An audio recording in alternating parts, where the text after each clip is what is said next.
मत्ती सुसमाचार 25वें अध्याय का मनन। मत्ती सुसमाचार 25वें अध्याय में 46 वचन लिखे गए हैं। इन 46 वचनों में 3 प्रमुख भाग है। पहले के 13 वचन में 10 कुमारियाँ, 14वां वचन से लेकर 30वें वचन तक एक मनुष्य परदेश जाते समय अपने दासों को बुलाकर उन्हें संपत्ति देना, उसके वापस आने के बाद उनको ऊंचा उठाना।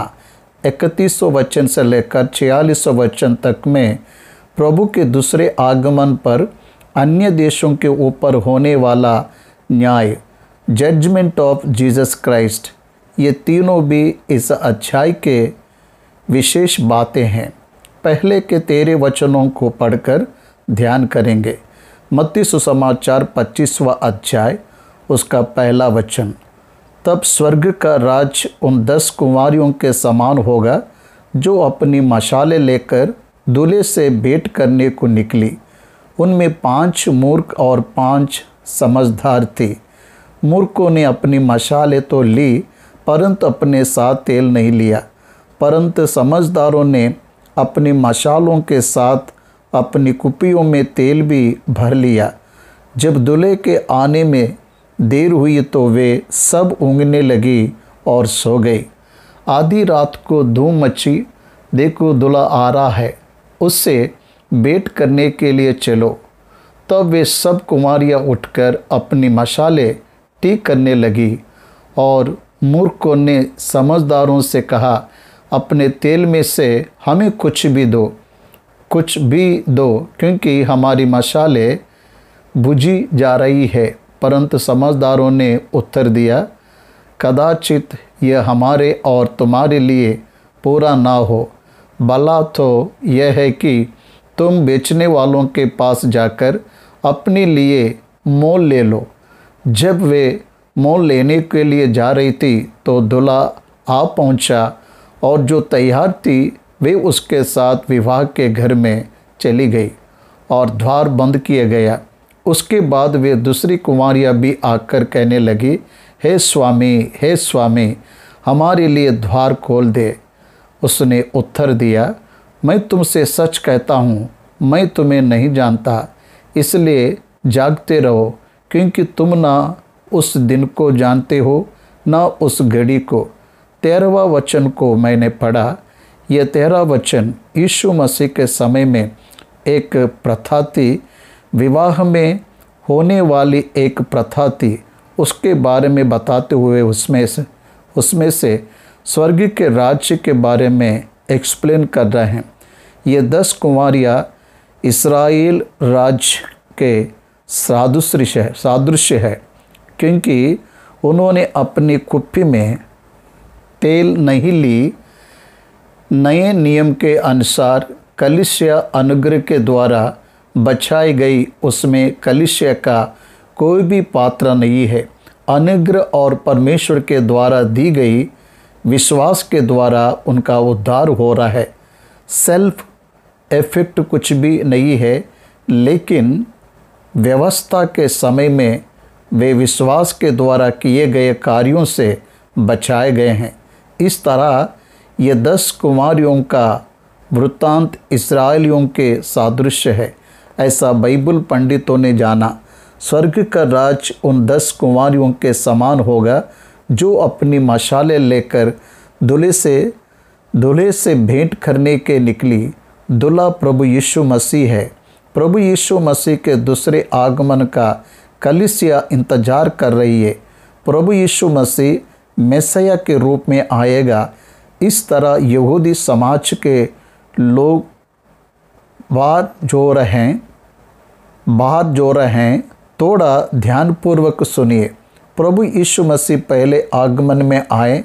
जब वे आया तो यहूदियों ने उसका अंगीकार नहीं किया, अन्य जाति के लोगों ने उसका अंगीकार किया। उनके लिए वह दूसरे आगमन में प्रकट होगा। वो मध्याकाश में कलीसिया को ले जाएगा। ये कलीसिया की बात है। अब इस्राएल समाज के लिए प्रभु यीशु मसीह पहले आगमन में उनके लिए ही आया, लेकिन उन्होंने उसका तिरस्कार किया और उसे मार डाला। उसके बाद दूसरे आगमन में वो वचन को पूरा करने के लिए ओपनली यरूशलेम के जैतून पहाड़ के ऊपर पांव रखकर आने वाला है। ये विश्व का नगर बनने जा रहा है, ये यरूशलेम का नगर। इस तरह ये 10 कुंवारियाँ इस्राएल के सादृश्य ही दिखाई देती है। मूर्ख और बुद्धिमान, तैयारी को रखने वाला और बिना तैयारी वाला, ये दोनों झुंड उनमें देखने को मिलता है। बोथ ऑफ देम हैड ये नॉलेज, दोनों को छूट गए कुंवारियों और लेकर जाने वाले कुंवारियों को ये समाचार मिला है कि दूल्हा आने वाला है, लेकिन तैयार में कमी है। तैयार के अनुसार चलने वाले कुछ कुंवारियों और बिना तैयार के अनुसार चलने वाले कुछ कुंवारियों को देखने को मिल रहे हैं। दोनों को समाचार मिला, वे सब ऊँघने लगी और सो गई। इस्राएल भी मैसाह की राह देख रहे हैं, लेकिन उनमें भी थोड़ा सीरियसनेस कम हुआ, ऐसा हमें जानना है।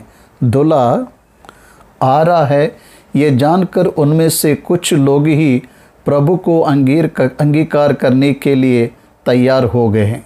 वचन को समझकर कुछ लोगों ने ही प्रभु यीशु मसीह पर विश्वास किया और कुछ लोगों ने नहीं किया। इस तरह दूल्हे के आते समय कितना वे तेल को खरीदने के लिए कोशिश किए, लेकिन रात होने के कारण वे खरीद नहीं पाए।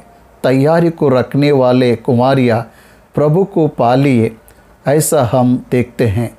वचन को जानकर पूरी रीति से यहूदियों में जो तैयार है उन पर दया किया जाएगा और उन्हें अंगीकार किया जाएगा, ऐसा हमें समझ आ रहा है।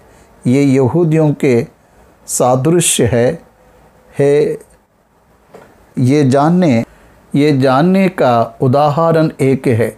10 कुंवारियाँ अगर कलीसिया के सादृश्य होती तो कोई भी छूटता नहीं था।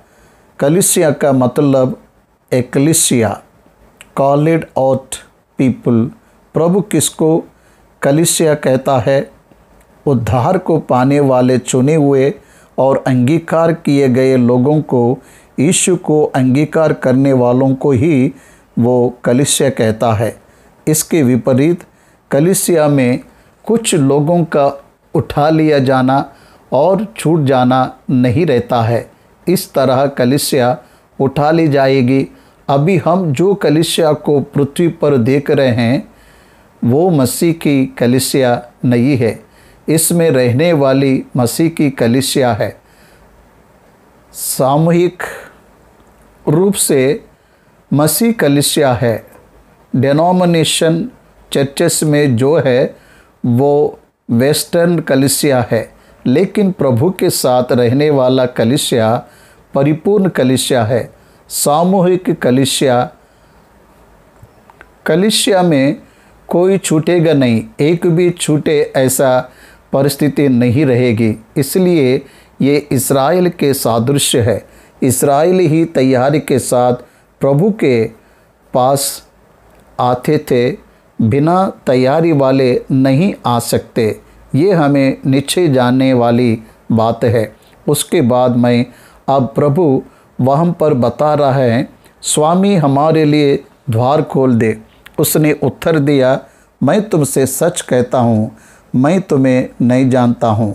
वे कुमारियाँ हैं, बाट जो रहें, एक समय में तैयारी को भी रखे, लेकिन कुकर्म करने वालों को ही प्रभु कहता है, मैं तुम्हें नहीं जानता। उनके कुप्पे में तेल नहीं रहना मतलब परिपूर्णता का जीवन उनमें नहीं है। इसलिए प्रभु ने तिरस्कार किया। इस तरह विवाह के महोत्सव को जब हम देखेंगे तो 7 वर्ष मध्याकाश में प्रभु के साथ कलीसिया का विवाह महोत्सव है। तो 1000 वर्ष के राज्य को विवाह भोज समझते हैं, क्योंकि उसका न्याय का शासन है। इसलिए विवाह भोज के रूप में उसे जाना जाता है।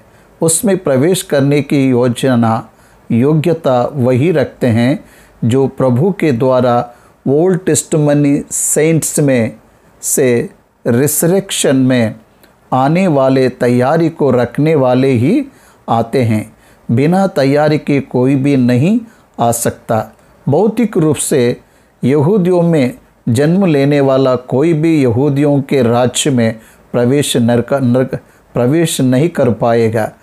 विश्वास में और क्रिया में जीवन को बिताने वाले, व्यवस्था में प्रभु यीशु मसीह पर विश्वास रखने वाले, प्रभु के मार्ग में चलने वाले, सच्चे पश्चाताप को रखने वालों को ही स्मरण किया जाएगा। पृथ्वी पर उसके कदम रखने पर ओल्ड टेस्टमनी के सारे सेंट्स का पुनरुत्थान होगा। इस तरह उनमें से चुने गए लोगों को ही अंगीकार किया जाएगा। इसे हमें समझना है। जागते रहो, क्योंकि तुम ना उस दिन को जानते हो ना उस घड़ी को। ऐसा प्रभु यहूदियों से कह रहा है कि उसे जागकर प्रार्थना करना है। अब 14वां वचन से लेकर 30वां वचन तक जब हम वचन को देखेंगे, स्वर्ग का राज्य उस मनुष्य की सी है जिसने परदेश जाते समय अपने दासों को बुलाकर उनकी संपत्ति उनको सौंप दी। क्यों सौंप दिया? वे उसके साथ व्यापार करे, इसलिए उसको सौंपा है। उसने एक को 5 तोड़े, दूसरे को 2 और तीसरे को 1, अर्थात हर एक को उसकी सामर्थ्य के अनुसार दिया और तब परदेश चला गया। तोड़े को जब हम यहाँ पर देखेंगे तो यह 3600 रुपया होता है। 5 तोड़े एक को दिया, उसमें उतना सामर्थ्य है। 2 तोड़े एक को दिया, उसमें उतने सामर्थ्य है। एक को 1 तोड़ा ही दिया, एक को 1, दूसरे को 2, तीसरे को 5 तोड़े दिया। इसका मतलब वो पश्चाताप किया ऐसा नहीं है। उनके सामर्थ्य के अनुसार उन्हें दिया। ये उनके सामर्थ्य के अनुसार दिया गया। इस तरह उनके सामर्थ्य के कारण equal given opportunity because it is of them own capacity to do the business. इस तरह ये पश्चाताप नहीं है, उनके बीच के अंतर के कारण दिया गया है। परदेश चला गया। 5 तोड़े को जिसे दिया गया उसने व्यापार किया और 5 तोड़े प्राप्त किया। 2 तोड़े को लेने वाला व्यापार किया और 2 तोड़े प्राप्त किया, लेकिन 1 तोड़े लेने वाला मिट्टी में खोदकर स्वामी के धन को छुपा लिया। बहुत दिनों के बाद उन दासों का स्वामी आकर उनसे लेखा लेने लगा। जिसको 5 तोड़े मिले थे उसने 5 तोड़े और लाकर कहा, हे स्वामी, तूने मुझे 5 तोड़े सौंपे थे, देख मैंने 5 तोड़े और कमाए। उसके स्वामी ने उससे कहा, धन्य है अच्छे और विश्वास योग्य दास, तू तोड़े में विश्वास योग्य रहा, मैं तुझे बहुत वस्तुओं का अधिकारी बनाऊंगा। अपने स्वामी के आनंद में सहभागी हो। और जिसको 2 तोड़े मिले, ये उसने भी आकर कहा है, स्वामी, हे स्वामी, तूने मुझे 2 तोड़े सौंपे थे, देख मैंने 2 तोड़े और कमाए। उसके स्वामी ने उससे कहा, धन्य है अच्छा और विश्वास योग्य दास, तू तोड़े में विश्वास योग्य रहा, मैं तुझे बहुत वस्तुओं का अधिकारी बनाऊंगा। अपने स्वामी के आनंद में सहभागी हो। तब जिसको 1 तोड़ा मिला उसने कुछ भी व्यापार नहीं किया, उसने मिट्टी में खोद कर रखा। उसने आकर कहा, हे स्वामी, मैं तुझे जानता था कि तू कठोर मनुष्य है, तो जहाँ कहीं नहीं बोता वह काटता है और जहाँ नहीं छींटता वहाँ से बटोरता है। इसलिए मैं डर गया और जाकर तेरा तोड़ा मिट्टी में छिपा दिया। देख, जो तेरा है वह यह है, उसका उसे देने के लिए दिया गया है क्या? उससे और कमाएं इसलिए दिया, नहीं तो उनके पास देने का क्या फ़ायदा है। साहूकार को देता तो ब्याज तो मिलता था। इस पर स्वामी ने उसे उत्तर दिया, हे दुष्ट और आलसी दास, जब तू ये जानता था कि जहाँ मैंने नहीं बोया वहाँ से काटता हूँ और जहाँ मैंने नहीं छींटा वहाँ से बटोरता हूँ, मैं कौन हूँ तू जानता है क्या? मैं ऐसा हूँ। इस तरह की जजमेंट को दे रहा है तो तुझे चाहिए था कि मेरा रुपया साहूकारों को दे देता था, तब मैं आकर अपना धन ब्याज समेत ले लेता। इसलिए वह तोड़ा उससे ले लो और जिसके पास 10 तोड़े हैं उसको दे दो, क्योंकि जिस किसी के पास है उसे और दिया जाएगा और उसके पास बहुत हो जाएगा, परंतु जिसके पास नहीं है उनसे वह भी जो उसके पास है ले लिया जाएगा। और इस निकम्मे दास को बाहर के अंधेरे में डाल दो, जहाँ रोना और दांत पीसना होगा। यहाँ पर हमें क्या देखना है? उनका एटीट्यूड किस तरह से है। उसके जो दिया गया उसका व्यापार करके स्वामी को ही वापस करना है। ऐसी आशा में पहले के 2 व्यक्ति है तो आखिरी व्यक्ति उसे कठोर कहकर भूमि में खोदकर डाल दिया।